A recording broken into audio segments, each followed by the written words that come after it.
Құрметті білім алушылар, бүгінгі біздің лекциямыздың тақырыбы киім дизайнын жобалаудағы қажеттіліктер деп аталады. Лекциядағы қарапайым қаралатын мәселелер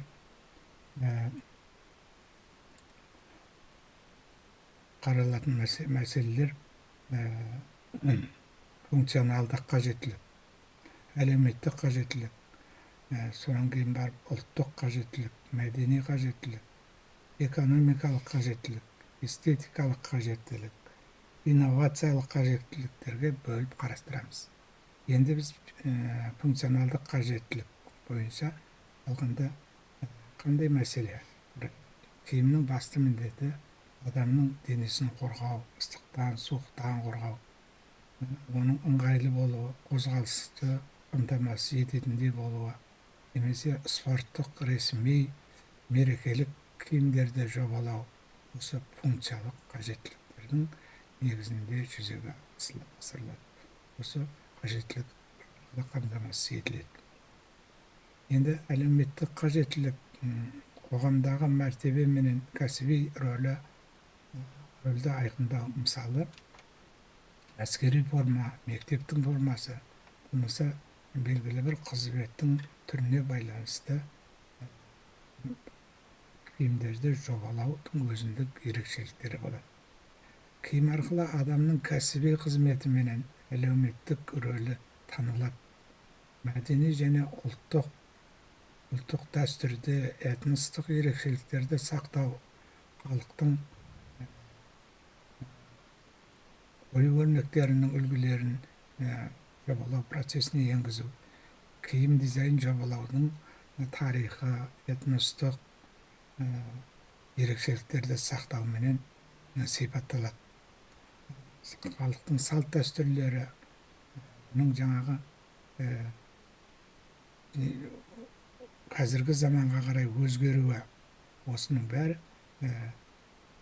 жаңа белгілі бір қажеттіліктердің туындауына себепкер болады. Өндіріс процесінде шағын және пайда табудың ерекшеліктерін қарастыратын мәселе экономикалық қажеттілік. Яғни біз аз шығын шығарып, көп пайда табу жағын ең басты біздің қажеттіліктің принципі деп айтамыз. Инновациялық қажеттілік, жаңа технологиялардың, әлеуметтік қажеттілік, бұл сол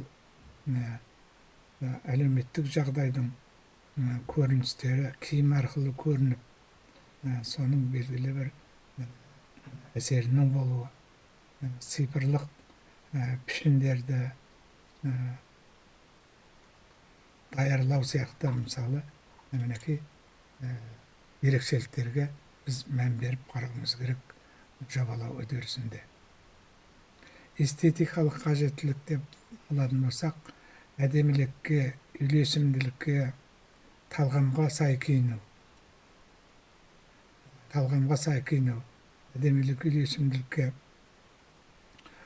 киімнің жас ерекшеліктеріне байланысты болуы, оның көргенде көзді сондай тойдыратындай әсем көріністерменен, мысалы, үлкен формалар мен кіші формалардың сәйкес келуі, сән мен стиль арқылы адамның тағдырын көрсету, пішін, түс, фактура арқылы сыртқы көріністі әсемдеу болып табылады.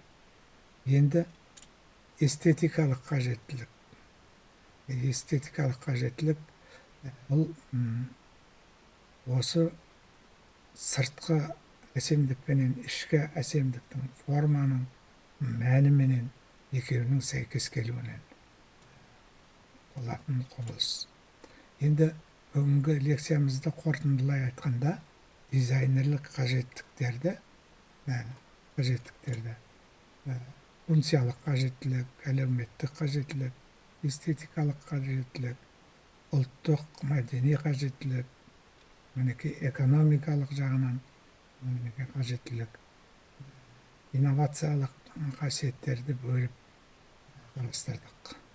Бүгінгі лекциямыз осымен аяқталып, назар салып тыңдағандарыңызға көпкө